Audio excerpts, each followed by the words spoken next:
ഇന്നപ്പോൾ നമുക്ക് വിഷുവിൻ്റെ വിശേഷങ്ങൾ നോക്കിയാലോ. അപ്പോൾ കാലത്തിന് എനിക്ക് വന്നപ്പോൾ അമ്മ നമ്മുടെ നല്ല വിഷുക്കട്ടയും അതുപോലെ സദ്യയ്ക്ക് ആവശ്യമായിട്ടുള്ള കറികളൊക്കെ സെറ്റാക്കിക്കൊണ്ടിരിക്കുകയാണ്. നമ്മുടെ മാമ്പഴ പുളിശ്ശേരിയും സാമ്പാറും ഇഷ്ടമൊക്കെ റെഡി ആയിട്ടുണ്ട്. അവിയലിങ്ങനെ റെഡി ആയിക്കൊണ്ടിരിക്കുകയാണ്.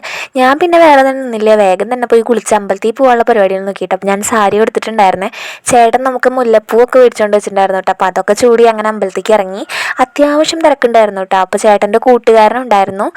അങ്ങനെ പിന്നെ നമ്മൾ നടയിലൊക്കെ കയറി തൊഴുത് നമുക്ക് കൈനീട്ടൊക്കെ കിട്ടിയിട്ടാ. അങ്ങനെ പിന്നെ പതുക്കെ വർത്താനമൊക്കെ പറഞ്ഞ് തിരിച്ച് പോരാനുള്ള പരിപാടികൾ നോക്കി. അപ്പോൾ തിരിച്ച് പോരുന്ന വഴി നമ്മൾ പെട്രോളൊക്കെ അടിച്ചിട്ടാണ് വന്നേട്ടാ.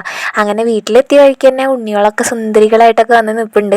നമ്മൾ വേഗം തന്നെ വിഷുക്കട്ടയിൽ കുറച്ച് ശർക്കരയൊക്കെ ഒഴിച്ച് വേഗം അത് കഴിച്ചു. അപ്പം നമ്മുടെ പായസമൊക്കെ റെഡി ആയിട്ടുണ്ട് കേട്ടോ.